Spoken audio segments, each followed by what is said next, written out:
Welcome, everybody, to another edition of Keep the Line Moving, the podcast designed to talk about leadership, life, and inspiration. I'm your host, Chris Gargano, and for episode 73, our topic is being a student of leadership. We talk about this a lot on the podcast. This week, we're also going to weave in the concept of self-scouting as a leader with our guest, Marc Riccio, who's the CEO of USA Lacrosse. Yes, Lacrosse was in the news last week as they hired new coaches for both their men's and women's senior national teams.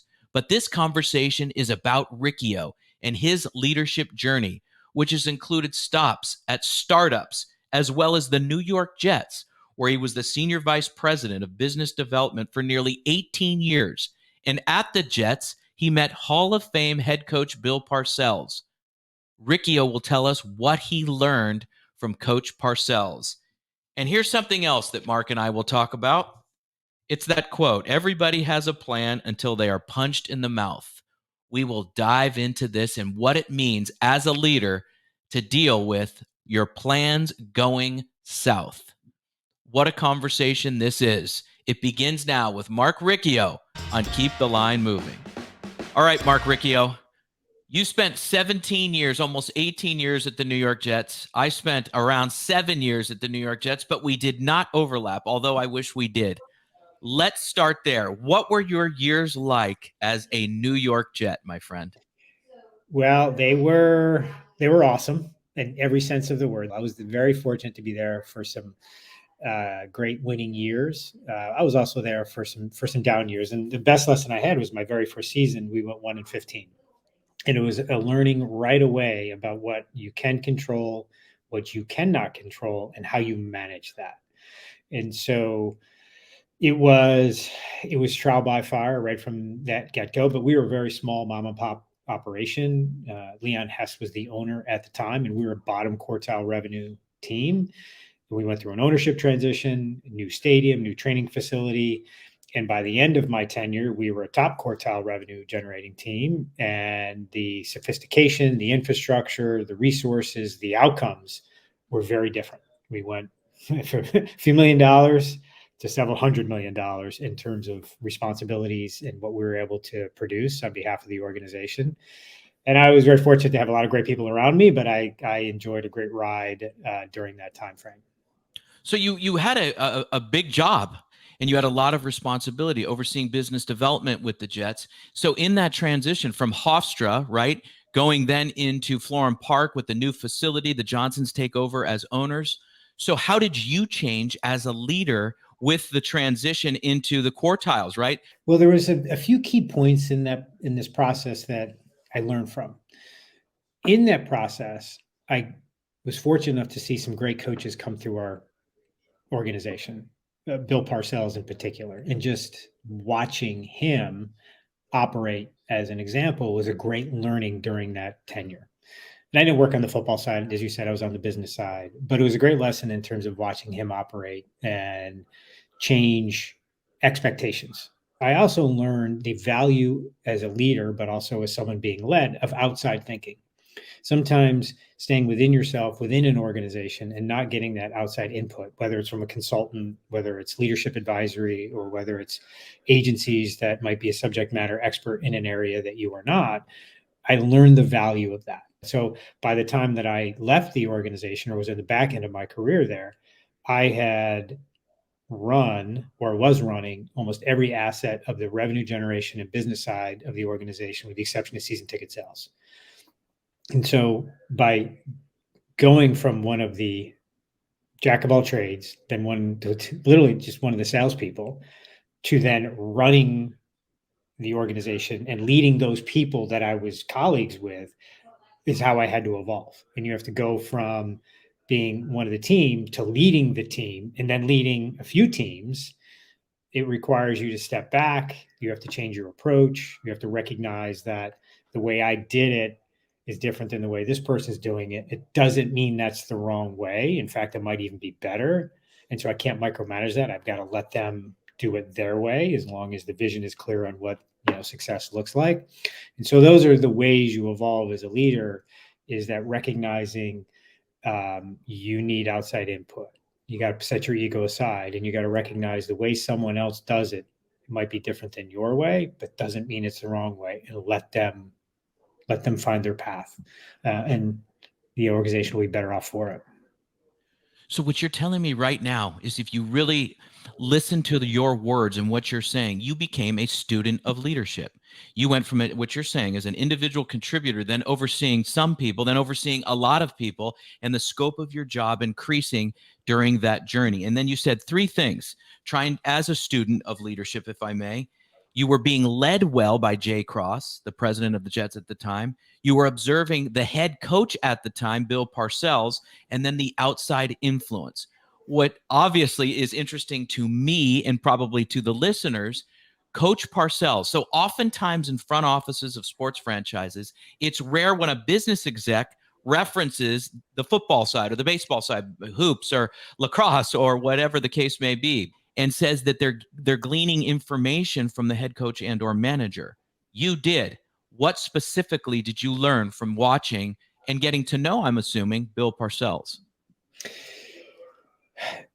Distraction is the number one enemy of winning. It is the number one enemy of revenue production. It's the number one enemy of actually business outcomes. Distraction, distraction, distraction. He was a master at eliminating distraction.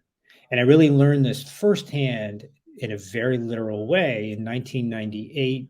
I think it was 98. We were going for the NFC Championship, if I've got my years right, playing Denver. He was the head coach. And the way the NFL works, when you go into the AFC or NFC Championship, there's 4 teams. All 4 teams have to prepare as if they were going to the Super Bowl. Because when the final clock hits 0 after the AFC or NFC championship, both teams need to be prepared to go to the Super Bowl. You can't prep then.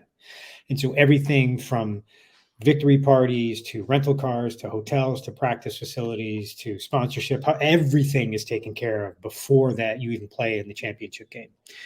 And so during that process, he was meticulous because he had been in the Super Bowl before, obviously. He was meticulous about ensuring everything was taken care of because he didn't want the players distracted. And what I learned in business, we're often distracted. You go down rabbit holes. If miscommunication leads to people not being on the same page, that's a distraction. And so I tell our team all the time, our ability to succeed or not succeed will be based off our ability to minimize and eliminate distractions and or deal with them when they happen. It's not about market factors. It's not about the economy or politics or even COVID for that matter. That stuff's going to happen and everybody has to deal with that. Those are business and strategy decisions. Distractions are self-inflicted wounds, unforced errors. And that's the difference between success or not. And so that's that's the primary thing I learned from Coach Parcells. And I do this to this day. I sat most recently, we won a gold medal. Both our women won a gold medal last year in the World Championship, and our men's senior team won a gold medal this past year. And I sat there with Coach Danowski, who's Duke's head coach. He was my college coach for lacrosse. He is the men's national team coach. And we sat and watched a game during the World Championship this past summer. And I was peppering him on how you build culture. How do you take all these players, who are great, you bring them into a team for a short period of time? How do you make them buy in? What is it that goes? It's not about X's and O's. It's about culture, character, showing vulnerability. So to this day, I'm still a student of leadership. I find it fascinating. It really is. How much has it helped you in your career journey? Because you've been part of startups, you've been part of small companies, medium-sized companies, and then now you're the CEO of USA Lacrosse. How have you needed, Marc, let's rephrase it that way. How have you needed to be a student of leadership to adapt to the different places that you have worked? So I'll put it in terms of startups. When I left the Jets, I call myself an accidental entrepreneur. I got involved in a few startups, but one in particular, and some of the primary investors in that were team sports owners. So they understood that world, but they're also private equity and finance and just highly intelligent, brilliant people. But if you ask any investor, angel investor, large institutional investor, when they invest in a company, the number one thing they look at is who's the company leader, not the product, but who's the leader. Then they look at the product. What business problem is it solving? Is it scalable? Is there a market opportunity, et cetera? But it starts with a leader because they all recognize that, everybody has a plan until they get punched in the mouth, right? Everybody has a plan until market factors set in. Our business plan is not working. Didn't anticipate this, whatever this, headwind is. It's the leader and the leader's team's ability to adjust and adapt to that. That's going to be the difference of whether or not that business can be successful, not the product itself. And so that's an example where that leadership recognition was driven home even more. You could be part of a big organization and run a high performance team, or you're part of a small organization. The common denominator is leadership and your ability to adjust and adapt. So, and I can honestly say, like, I think I get some of it right, but you're never done. It doesn't stop. You always need coaching. You always need to self scout. I'm constantly self scouting in terms of, am I getting it right? So being in big companies and small companies, the common denominator really is leadership and your ability to adapt to that organization and your staff and what the needs are. How did you understand the differences? So you're bringing up a great point, and a lot of emerging leaders who listen to this podcast want these answers. I know that to be a fact. So my point is this. So you were at Rooftop, you were at other companies, right? A production company, right? We can go on and on, but how did you know you needed to adjust? Because you're still Marc. You're still the same person, but you could think, like, some leaders probably assume, I just need to be me. I need to go in and lead as I did at the Jets or lead as I did at Rooftop. But you had the wherewithal and the self-awareness to know you need to adjust. How did you know? Is it because you're a student of leadership, or what is that mechanism that triggered your ability to be self-aware? So the first thing I'm going to say, part of that is mistakes. Part of it, very honestly, is I made mistakes. And the way I led at the Jets was in part the culture, and part of what our strength is intensity. We had fire in the belly, like competitive. And that's part of being in the NFL environment and part of being in New York. It's highly competitive. And you need that competitive expectation. Like, I'm driven by my hatred of losing, not my expectation or love of winning. I expect to win and I hate to lose. And that drives you in an NFL environment. So it's very intense. But transitioning that intensity to, say, to a global agency that I worked at for a period of time didn't work as well, because you had a lot of egos in that environment. You have a lot of cultural nuance in that environment when you're dealing with people, say, from Asia or Europe. That intensity comes across as obnoxious American. And so you have to adjust, and you can't force that leadership. You have to finesse it, but that came from mistakes. Like, there are a few times I made some mistakes in that process. And I certainly learned through that. And then take it a step further, where I am at USA Lacrosse, is that my style is much more informal. I'm a very, let's have a conversation. Let's talk this through, this idea or this challenge. I'm also a very real-time feedback person. But what I've come to realize in a group of, say, 90 full-time individuals, a lot of external constituents, board members, that style is not for everybody. And sometimes that style puts people on defensive, because I'm like, okay, let's just have a conversation. And people like to stop and think first, like, okay, where's he coming? Is he criticizing? Is he endorsing? Is he questioning what I'm doing because he doesn't believe in it, or he's just legitimately questioning? And so what I've learned as a leader in this environment is that I have to adapt based off sometimes who I'm speaking with. I also, during the onboarding process, I tell people, I ask a lot of questions. Don't assume that I'm asking because I'm questioning your decision making.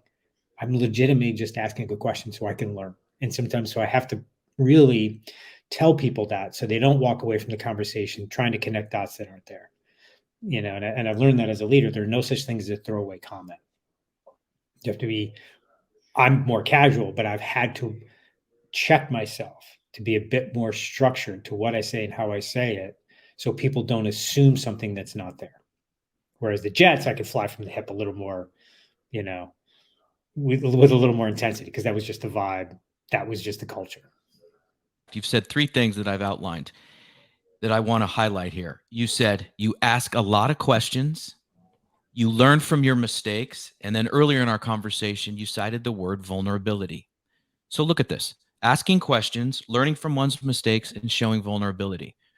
As you and I know, and as we're discussing, and what I'm doing for a living now, those are pillars of great leadership. Let's just call it what it is, because you get to where you want to go by being vulnerable, making mistakes, and asking questions. But many leaders today don't necessarily correlate that or agree with that notion. How do you deal? Because you also at USA Lacrosse lead leaders. How do you get that methodology to them to understand, hey, it's okay to make mistakes? Marc, you asked me before we started recording today, what have I learned in my new business? One thing I didn't say is the advantage of me making many mistakes as a leader is a superpower in consulting and coaching, because I've lived all that. I've made that mistake. I've made that mistake. I've made that mistake. And it's a strength to understand and learn from your mistakes and be the best that you can be. But I'm going to ask you, how do you get those qualities into the DNA and culture of USA Lacrosse? Well, I can honestly say I'm still working on it. And if you ask my leadership team, they would tell you that. And this goes back to my earlier point. You're never done in this process. You just never are. And you can never assume everything is great and okay. So that's the first thing, is recognizing that it is continuous. For me, USA Lacrosse is twofold. I have a mix of people that are earlier in their careers as leaders, and then I have individuals that have been there for longer in their careers as leaders. And then you have individuals that are a bit more free flowing and they like their independence. And you have others that prefer a little more feedback regularly. And so that's been my biggest challenge in terms of USA Lacrosse, in terms of leading leaders, is one, letting them know it's okay to make mistakes. It's okay to take responsible risk, to try new things. That's been the biggest challenge for many. And sometimes that can happen within organizations, that a new person comes into a role and there's a bit of pressure on, oh, I got to get results, or that I can't screw up. And I give a lot of grace for mistakes. I really want people to make decisions.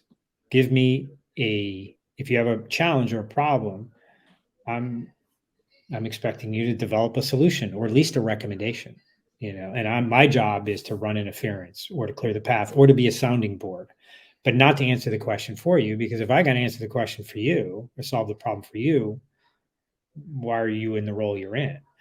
And so getting people comfortable with that concept, it's okay to make a mistake. And more importantly, it's not okay, it's expected that you try new things that are going to help us get better. Not randomly, there's got to be strategy behind that. But so that's been the hardest thing, particularly for some people earlier in their leadership career. Getting leaders to work across the organization and not just within their area of responsibility is probably the number 2 challenge to that. Because ultimately, for any organization, if that does not happen well, that these teams are not solving problems on their own or taking advantage of opportunities on their own, they're just working in silos and we're not efficient. And that's our second greatest challenge. So how do you present that to your team? How do you emphasize the importance of working across multiple departments and showing respect for somebody that maybe doesn't see things the way you do, because their responsibilities are different, their KPIs are different, everything's different, but for the big picture, for USA Lacrosse to be ultimately successful, that fusion of minds and ideologies and ways of working needs to come together. How do you do that? So the first thing was, just from a tactical / strategic standpoint, is simplifying our mission. USA Lacrosse, 3 mission objectives: fuel the growth, enrich the experience, field the best national teams. Everybody needs to consistently know that. That is what we are here to do. The second thing, part of that, is 3 clear goals that the entire organization is accountable for: participation, revenue generation, which is a new, real important benchmark, is that even though we're a 501c3, we need to generate revenue and we invest that back in the game. So the stronger we are from a revenue perspective, ideally, the more impact we have. And then third, national team performance. The unique responsibility of a governing body is to put national teams into international competition. And so I changed the compensation plan that the entire organization has incentive compensation based off of those three outcomes each year.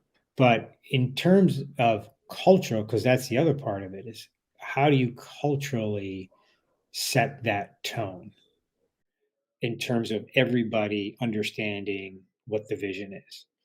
And that's been the biggest challenge. Culture is, there's lots of concepts of culture as, it's what you celebrate, what you tolerate.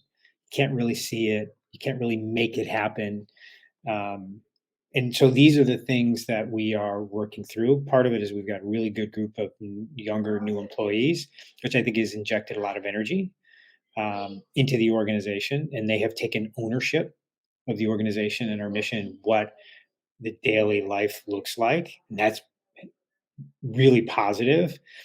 And the other is, how do we continue to set rules of engagement as an organization? Real-time feedback, professionalism, humor. How do we not take ourselves too seriously?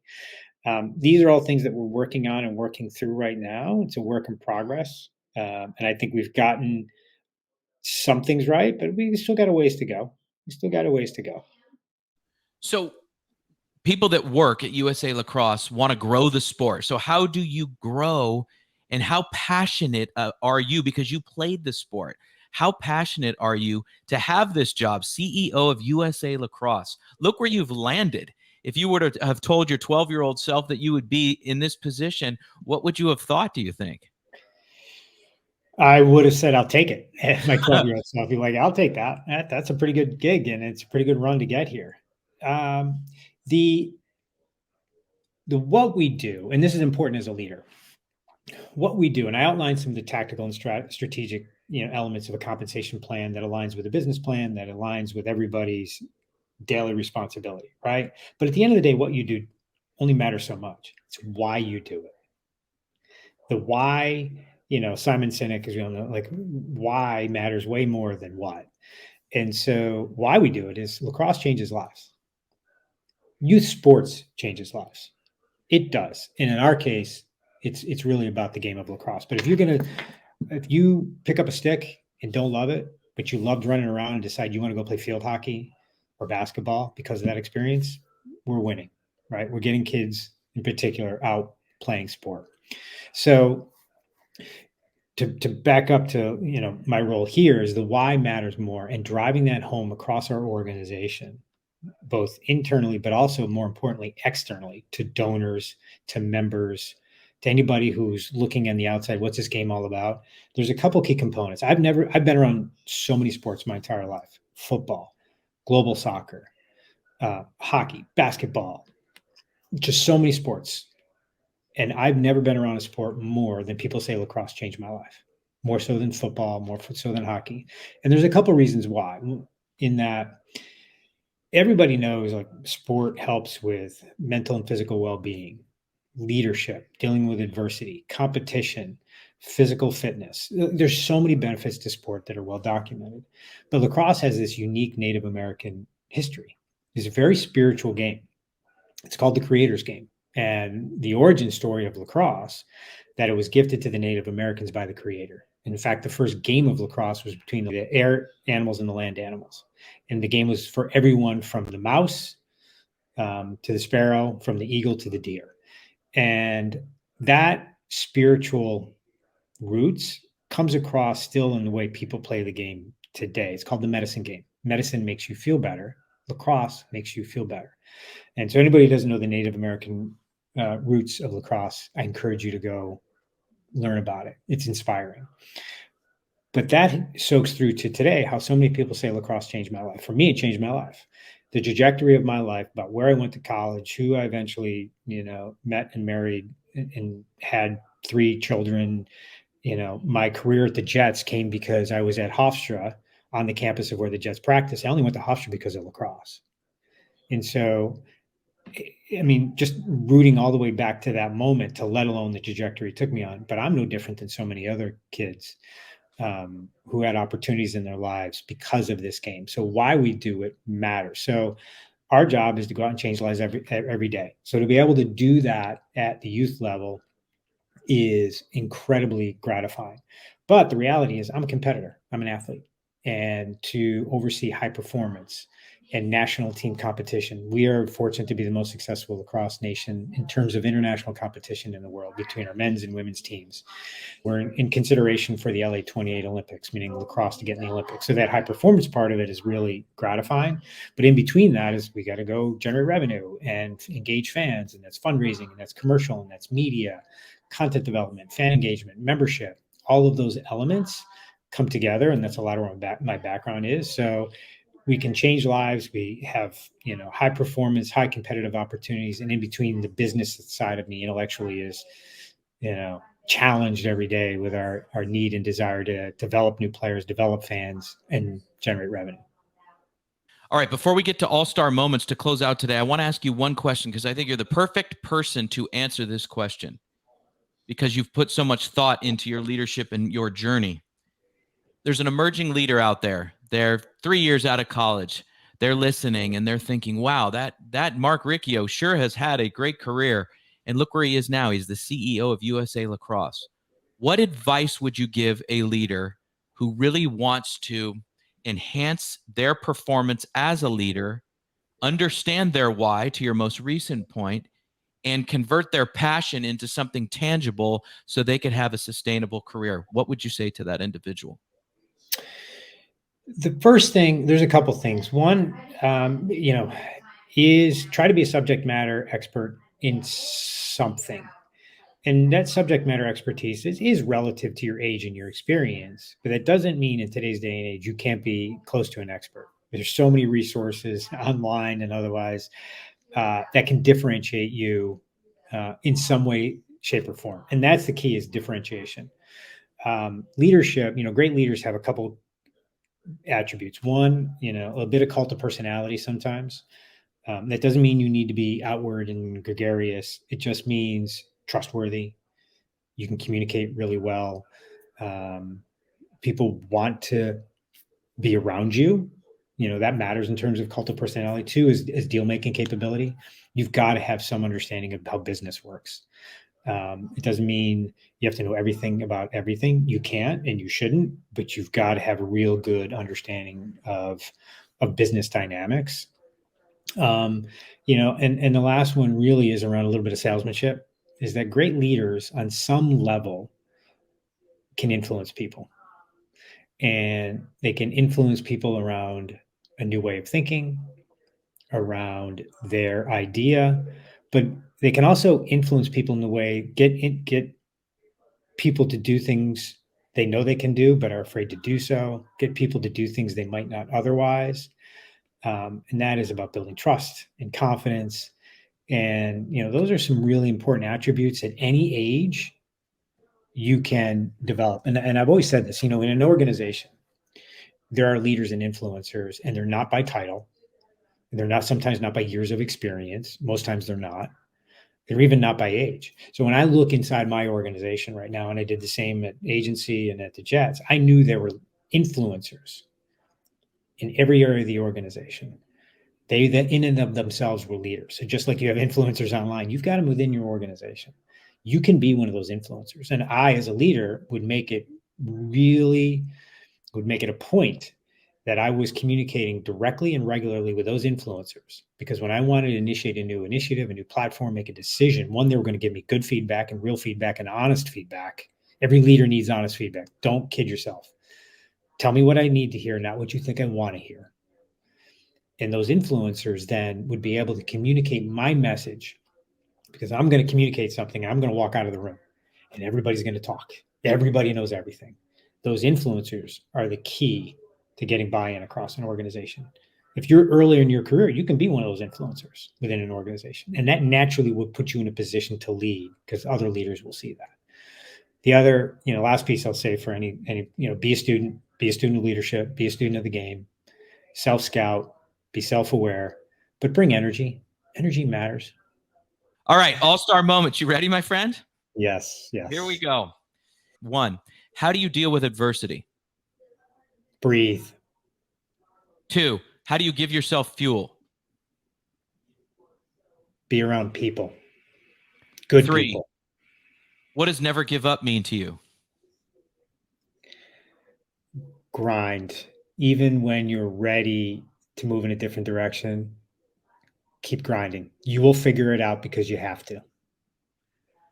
4, what is the value of collaboration? Absolutely priceless. Nothing great happens by itself. 5, hiring people. What do you look for in an ideal candidate? Problem solver. 6, describe yourself as a leader in 1 sentence. Intense, aspirational, but pragmatic. Good. Last one. What is the difference between a manager and a leader? A leader inspires. You want to hang out with that person. You want to be around that person. A manager, tactical, operational. Nothing wrong with that. Everybody needs them, but they are different. Good answer. Great visit. This has been a wonderful conversation. I wish you continued success. Likewise. Same to you. And we thank Marc very much for being on the show. My number one takeaway is the advice that he gave emerging leaders. Be trustworthy, communicate clearly, be likable, have business savvy, have grit, energy, and be able to self-scout. How are you coming across each day? Don't just go home, watch Netflix, or scroll on the phone. Think about the impact you had, the influence that you had on people that day. And if you have to, do something about it the next day. I really enjoyed that conversation with Marc. I hope you did as well. And we thank you for being part of Keep the Line Moving each and every week. We will see you next week, everybody. Have a great week. Every week, you hear guests on this podcast talk about some of their biggest leadership challenges.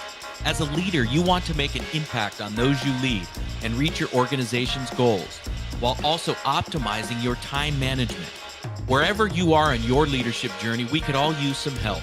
This is what we focus on with our group and individual coaching services. To book a call or get more information, email me directly at chrisg@garganoleadership.com or visit our website at garganoleadership.com. For our podcast and video producer, Jack Radutsky, and our marketing coordinator, Savin Narwal, have a great week, everybody.